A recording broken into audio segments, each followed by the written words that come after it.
នៅឆ្នាំ1918 បន្ទាប់ពីសង្គ្រាមដ៏សាហាវអស់រយៈពេល4ឆ្នាំទីបំផុតសម្លេងកាភ្លើងរៀងស្ងប់ស្ងាត់បន្តិច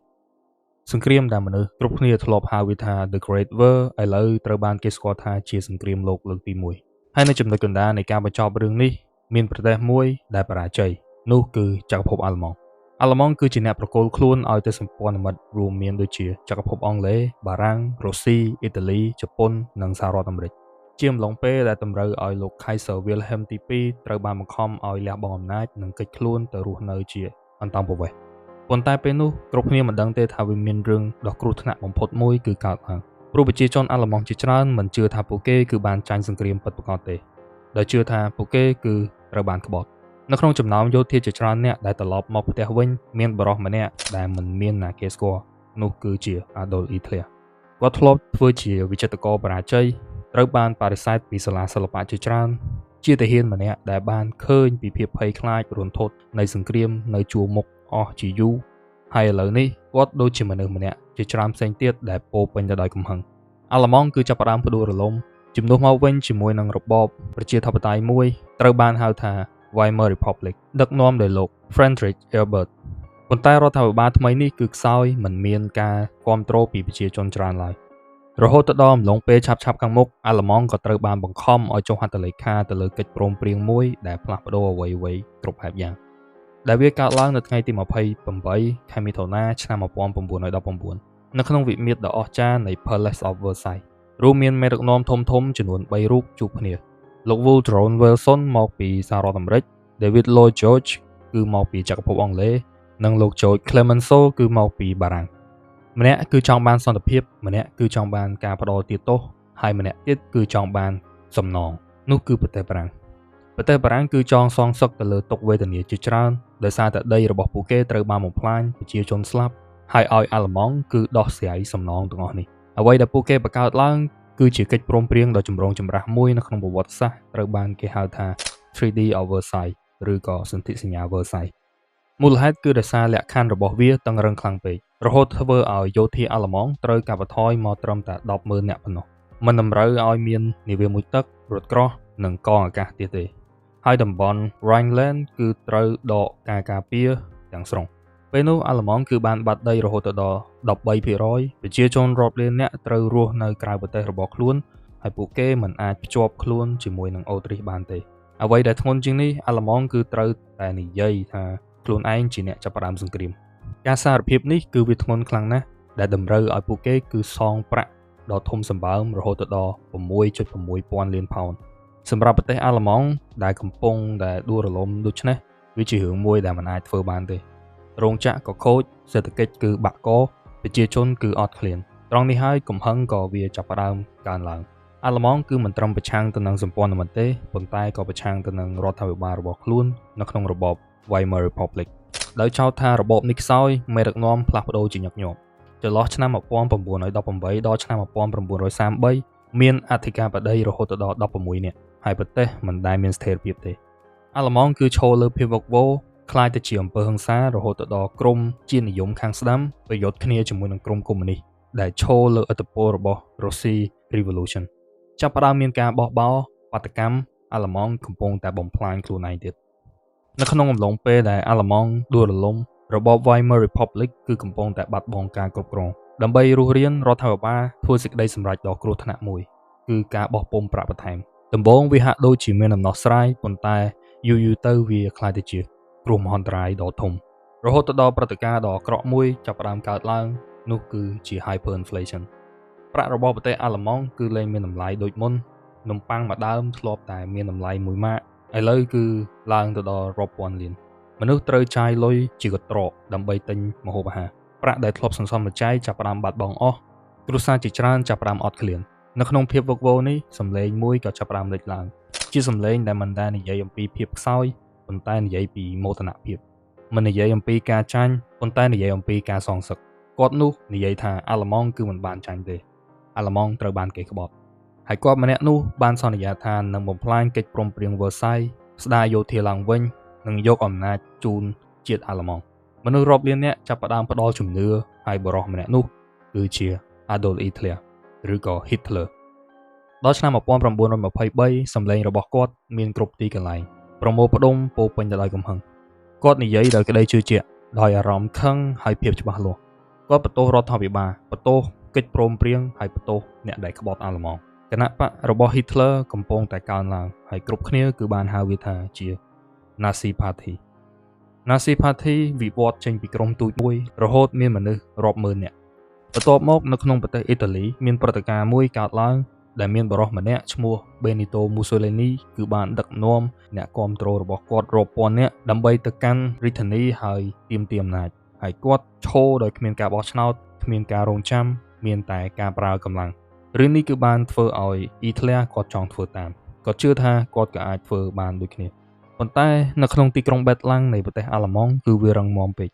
ដូច្នេះគាត់ក៏ជ្រើសរើសបដូរគោលដៅទៅទីក្រុង Munich នៅថ្ងៃទី8ខែវិច្ឆិកា1923នៅក្នុងការប្រជុំមេដឹកនាំសំខាន់នៃ Bavaria អ៊ីតាលីគឺចង់រៀបគម្រោងធ្វើបដិវត្តន៍នៅទីនោះគាត់គឺបានអះអាងអំពីរដ្ឋាភិបាលត្រូវបានផ្ដួលរលំទាមទារឲ្យមានការគ្រប់គ្រងពីមេដឹកនាំនិងឲ្យគ្រប់គ្នារួមទាំងកងទ័ពផ្សេងៗគឺចូលរួមជាមួយគាត់ប៉ុន្តែផែនការទាំងមូលរបស់គាត់គឺចង់បានតែការគ្រប់គ្រងប៉ុណ្ណោះដោយសារតែអ្នកខ្លះយល់ព្រមហើយអ្នកខ្លះទៀតគឺស្ថិតនៅក្នុងការសង្ស័យអ៊ីតាលីក៏បរាជ័យ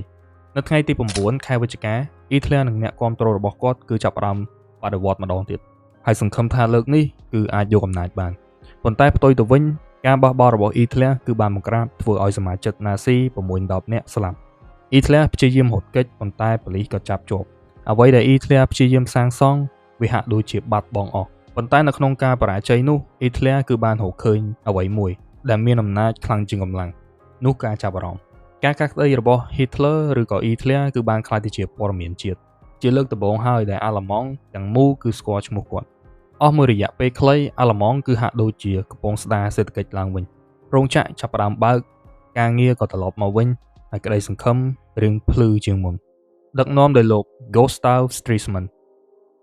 រូបបច្ចុប្បន្នថ្មីធ្វើឲ្យតម្លៃរបស់លុយអាល្លឺម៉ង់ត្រឡប់មកវិញដោយសារតែបានប្រាក់កម្ចីពិសេសមកពីសហរដ្ឋអាមេរិកបានជំរុញសេដ្ឋកិច្ចនៅក្នុងអំឡុងពេលខ្លីប៉ុណ្ណោះអាល្លឺម៉ង់គឺបានឆ្លងកាត់អ្វីមួយដែលមនុស្សជាច្រើនស្គាល់ថា The Golden Age ឬក៏យុគសម័យមាសប៉ុន្តែផ្ទៃខាងក្នុងគឺនៅតែមានបញ្ហាដោយសារតែកំហឹងនៃសន្ធិសញ្ញា Versailles គឺមិនដែលបាត់ឡើយមនុស្សជាច្រើននៅតែមិនទទួលយកលទ្ធិប្រជាធិបតេយ្យ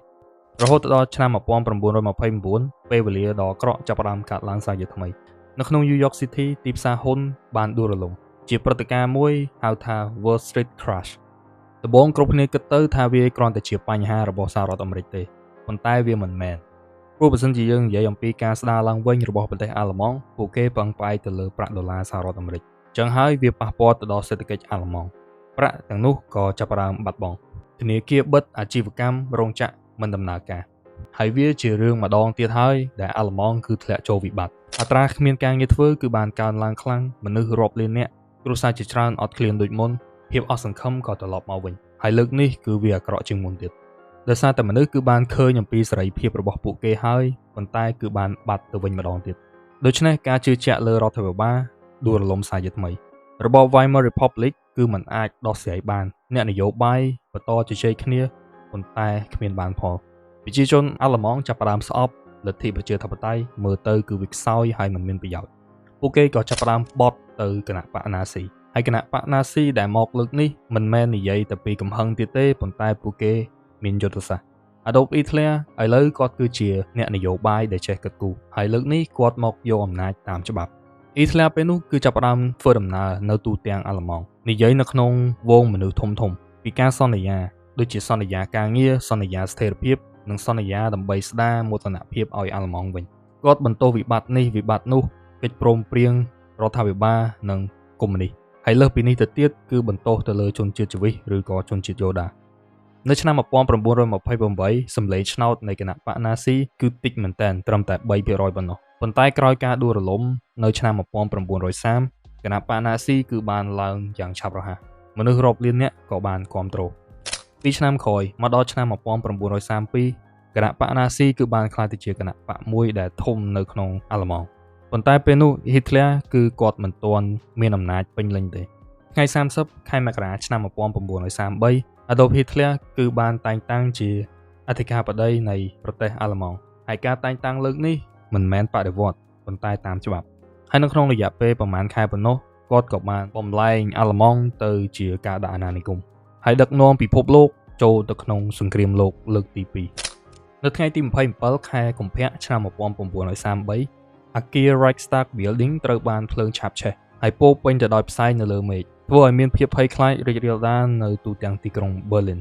ហើយភ្លាមនោះ Adolf Hitler គឺចាប់ផ្ដើមធ្វើសកម្មភាពជាគម្រោងមួយដែលផ្ដួលរលំអាល្លឺម៉ង់ហើយគាត់គឺបានប្រាប់ប្រធានាធិបតីថាប្រទេសគឺកំពុងស្ថិតនៅក្នុងគ្រោះថ្នាក់នៅក្នុងអាណត្តិរបស់លោក Paul von Hindenburg ជាបរិសុទ្ធចំណាស់ម្នាក់ដែលគាត់ភ័យខ្លាចនៅភាពវឹកវរហើយនៅពេលដែល Hitler គឺទាមទារអំណាចជាបន្ទាន់លើកនោះគាត់ក៏យល់ព្រមរួចនៅថ្ងៃបន្ទាប់ The Reichstag Fire Decree ឯកសារមួយត្រូវបានចុះហត្ថលេខាប្រជាធិបតេយ្យអាល្លឺម៉ង់ចាប់ផ្ដើមបាត់បង់សេរីភាពនៃការនិយាយសេរីភាពសារព័ត៌មាននិងបាត់បង់សិទ្ធិឯកជនអំឡុងពេលនោះប៉ូលីសគឺអាចចាប់នរណាគេក៏បានដោយគ្មានការកាត់ក្តីមនុស្សរាប់ពាន់នាក់ដែលនៅក្នុងកុម្មុយនីសរួមទាំងគូប្រជែងនយោបាយនរណាក៏ដោយឲ្យតែប្រឆាំងទៅនឹង Hitler គឺបានបាត់ខ្លួននៅក្នុងខែមីនាឆ្នាំ1933 Hitler គឺបានណែនាំច្បាប់ថ្មីមួយទៅកាន់ Reichstag ជាច្បាប់ដែលអនុញ្ញាតនៅឆ្នាំ1933ច្បាប់នេះគឺបានផ្ដល់អំណាចដែលមិនធ្លាប់មានពីមុនឲ្យគាត់គឺអំណាចពេញលេញអំណាចមួយដែលអាចចេញច្បាប់ដោយខ្លួនឯងគ្មានសភាគ្មានការប្រឆាំងហើយគ្មានដែនកំណត់ប៉ុន្តែបញ្ហាមួយដែលមិនទាន់ដោះស្រាយគឺសម្លេងឆ្នោតដើម្បីទទួលបានសម្លេងឆ្នោតច្រើនគាត់ត្រូវបង្ហាញភាពភ័យខ្លាចដល់ប្រជាជាតិទាំងមូលតាមរយៈការបញ្ចេញយោធាណាស៊ីព័ទ្ធជំនួយសភាហើយសមាជិកណាដែលប្រឆាំងត្រូវបានចាប់ខ្លួនហើយអ្នកខ្លះផ្សេងទៀតគឺខ្លាចដល់ទៅលែងហ៊ានចូលរួមប្រជុំក្រោមសម្ពាធដ៏ធ្ងន់ធ្ងរច្បាប់ក៏បានអនុម័តនៅក្នុងខែបន្ទាប់គណៈបកនយោបាយទាំងអស់ក៏ចាប់ផ្ដើមហាមឃាត់លើកលែងតែ Nazi Party ប៉ុណ្ណោះសហជីពក៏ត្រូវបានបំផ្លាញគូប្រឆាំងដាច់ខាតគឺត្រូវបិទសម្លេងចោលអាល្លឺម៉ង់ក្លាយទៅជាប្រទេសមួយដែលមានគណៈបកតែមួយប៉ុណ្ណោះគឺគណៈបក Nazi មកដល់ឆ្នាំ1934លោក Paul von Hindenburg គឺបានស្លាប់ Hitler ក៏ចាប់ផ្ដើមបញ្ចូលតួនាទីទាំងពីរនៃប្រធានាធិបតីនិងអធិការធិបតីចូលគ្នាហើយប្រកាសខ្លួនឯងថាជាមេរបស់អាល្លឺម៉ង់ហើយនេះហើយគឺជារឿងរបស់ Hitler ដែលធ្លាប់បរាជ័យនៅក្នុងការទាមទារអំណាចដោយកម្លាំងឥឡូវគាត់អាចគ្រប់គ្រងអ្វីៗទាំងអស់តាមរយៈការបន្លាចផងដើម្បីគ្រប់គ្រងមនុស្សហើយអនុវត្តច្បាប់ជាមនុស្សម្នាក់ដែលធ្លាប់ជាប់ពន្ធនាគារប៉ុន្តែឥឡូវគឺជាមេរបស់ប្រទេសអាល្លឺម៉ង់ហើយការដឹកនាំទាំងអស់នេះក៏បានទាញពិភពលោកចូលទៅក្នុងភាពងងឹតសាជាថ្មីដែលជាសង្គ្រាមលោកលើកទី2ហើយយើងដឹងហើយថាសង្គ្រាមលោកលើកទី2ពេលនោះកើតនៅឆ្នាំ1939អាល្លឺម៉ង់ក៏បានវាយលុកចូលប្រទេសប៉ូឡូញមានមនុស្សជាង50លាននាក់ស្លាប់ទីក្រុងត្រូវបានបំផ្លិចបំផ្លាញហើយប្រជាជាតិត្រូវបានបែកបាក់មនុស្សជាតិគឺបានឆ្លងកាត់អ្វីមួយដែលមិនធ្លាប់មានពីមុនអ្វីទាំងអស់នោះគឺហាក់ដូចជាត្រឡប់ទៅដើមកំណើតនៃសង្គ្រាមលោកលើកទី1ចឹងហើយកើតឡើងនេះដោយប្រទេសដែលចាញ់សង្គ្រាមដដែលហើយទាំងអស់នេះហើយគឺជាវិធីដែល Hitler ធ្វើនឹងឡើងកាន់អំណាចវីដេអូថ្ងៃហ្នឹងគឺយើងមានប៉ុណ្ណឹងអរគុណដល់អ្នកគ្នាដែលបានស្ដាប់និងទស្សនាយើងជួបគ្នាជាមួយខ្ញុំនៅវីដេអូថ្មីមួយទៀត That's all I got. Peace and love. I'm out. Bye bye.